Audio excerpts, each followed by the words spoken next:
Chegamos ao primeiro vídeo do ano, abrindo novamente mais uma jornada aqui na nossa Távola Redonda. E hoje, a gente vai falar da tão misteriosa igreja, quanta influência eles possuem, como funcionam os seus departamentos e divisões. Tudo isso e muito mais aqui nesse vídeo. Então já deixe o seu like, o seu hype, se inscreva no canal se não for inscrito e venha fazer parte dessa nossa Távola Redonda. Sua presença é mais do que bem-vinda. Agora, cola mais, porque vamos adentrar o submundo do Nasuverse.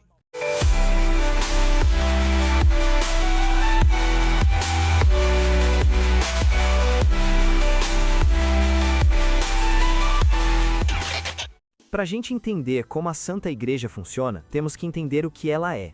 A Santa Igreja do Nasuverse, além de instituição religiosa pública, também é um departamento que estuda coisas não públicas, assuntos e eventos sobrenaturais que não são divulgados aos fiéis da Igreja.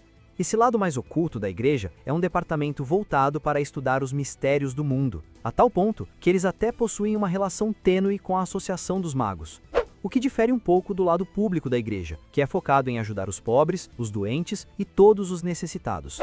Aqueles que insultam a Deus, matam pessoas, enganam o público ou distorcem as leis da natureza, estes serão alvos e serão caçados pela Santa Igreja por meios ocultos, sendo enquadrados na categoria de hereges. A Igreja entende sua missão como sendo a de guiar a humanidade, e por conta disso, ela atua ativamente em conflitos como a Guerra do Santo Graal, com o objetivo de manter a paz da humanidade. E o papel da Igreja no Nasuverse é tão grande que, em questão de escala, ela é uma das poucas organizações que ultrapassa a Torre do Relógio em tamanho. E o foco principal dessa instituição é proteger a humanidade de ameaças paranormais, mesmo em países onde a religião cristã não é predominante, como no caso do Japão. A maior especialidade dessa galera é caçar vampiros. Falou em vampiro, o pessoal já fica todo ouriçado. Assim como a Associação dos Magos, a Igreja pretende monopolizar o controle do mistério, mas de um modo diferente dos magos. Enquanto os magos preferem ocultar os mistérios do público para preservá-los, a Igreja tenta administrá-los adequadamente, destruindo quaisquer mistérios que considere heresia. E é esse detalhe que cria certa desconfiança entre as duas associações, mesmo elas mantendo algum diálogo entre si. Por um lado, os magos ficam com o pé atrás em relação à Igreja, e por outro lado, a Igreja também fica com o pé atrás em relação à Associação dos Magos. Eles não possuem confiança um no outro, exatamente por terem princípios diferentes de preservação do mistério. Ao ponto de alguns magos acreditarem que o real propósito da Igreja é eliminar o mistério referente aos magos, aquilo que eles chamam de heresia, para deixar apenas o mistério praticado pela Santa Igreja.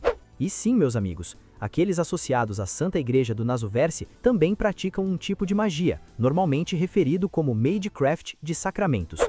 E não é só por causa disso que os magos não dão muito certo com a Igreja. Historicamente, no Nasuverse, a Igreja sempre foi inimiga aberta dos magos, mas atualmente existe um pacto entre eles que cria um ambiente pacífico, entre aspas.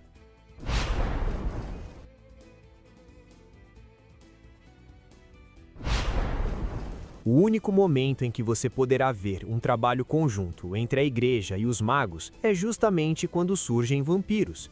É aquele velho assunto. Se o meu inimigo tem um inimigo em comum, logo somos melhores amigos. Pois no caso do surgimento de vampiros, as duas associações ficam dispostas a trabalhar juntas para resolver o problema. Afinal, certos mistérios não podem ser trazidos a público. É, galera, a Igreja é pistolada quando o assunto é vampiro.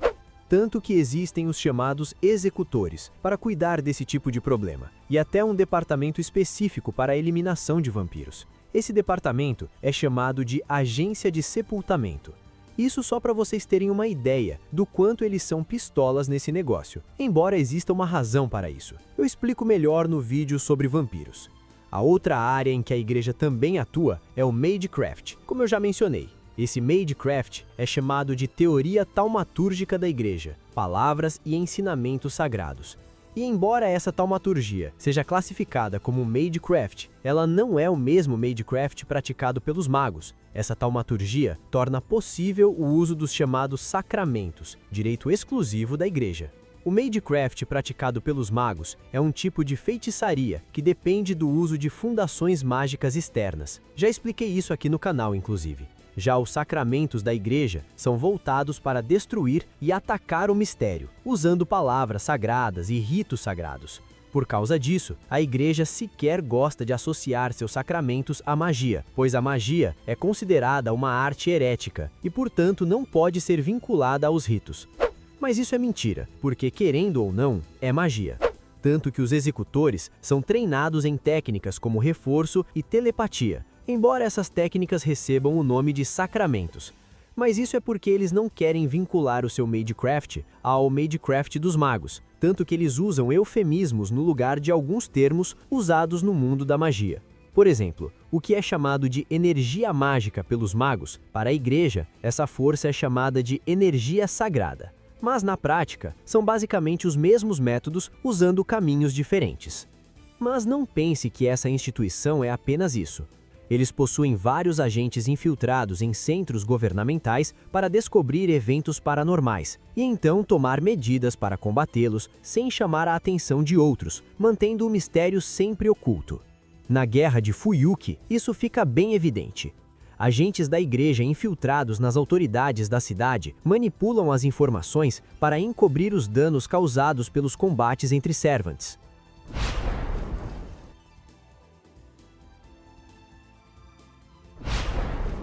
A Igreja, com suas subcategorias, tem domínio sobre certos locais, erguendo monastérios que abrigam pessoas especiais. Inclusive, a personagem de cabelos platinados, Karen Hortência, se abriga em um desses monastérios. Tecnicamente, eles servem como centros de treinamento para executores e para todos aqueles que fazem votos de castidade e de pobreza. Já a categoria chamada de Assembleia do Oitavo Sacramento é focada na recuperação e gestão de relíquias sagradas. É um grupo composto por clérigos, e essa galera não se importa em se envolver com magia. Sendo a parte mais obscura da Igreja, é considerada a categoria mais baixa entre as agências especiais. Também existe uma categoria chamada de agência funerária. O propósito real dessa agência ainda é obscuro, mas ela é mencionada nos mundos de Tsukihime. Também existem as ordens de cavalaria. Essa é uma categoria que compõe as agências da Igreja. São basicamente cavaleiros que formam o principal corpo militar de cada igreja. O propósito dessa agência, segundo o que foi dito, é defender terras sagradas. Uma característica bem interessante é que eles são conhecidos por usar alabardas, mas a popularidade dessa arma tem diminuído entre eles. Aí temos a agência de executores. Como eu já disse antes, essa galera é focada em destruir heresias e seres hereges. Os executores são especializados em aniquilar espíritos malignos, demônios e apóstolos mortos. E nessa categoria temos dois personagens que o povo gosta bastante.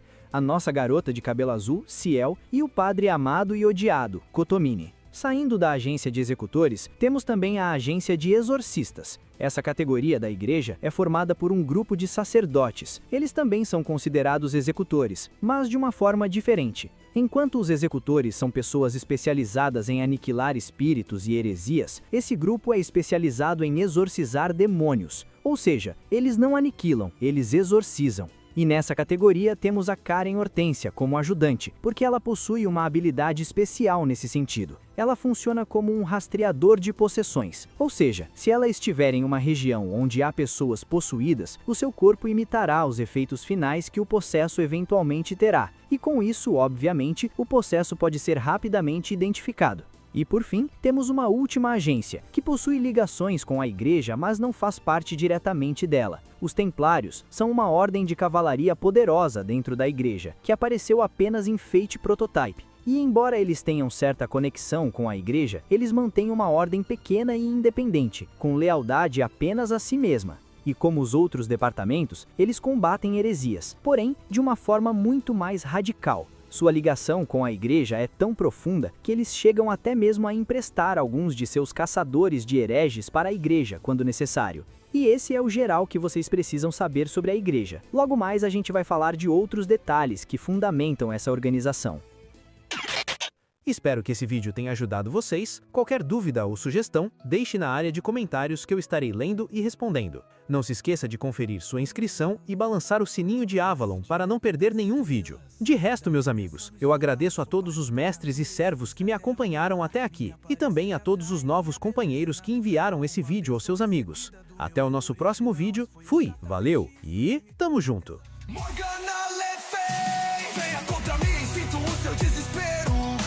Operon, fique de joelhos, sentada no trono, quem pode me deter?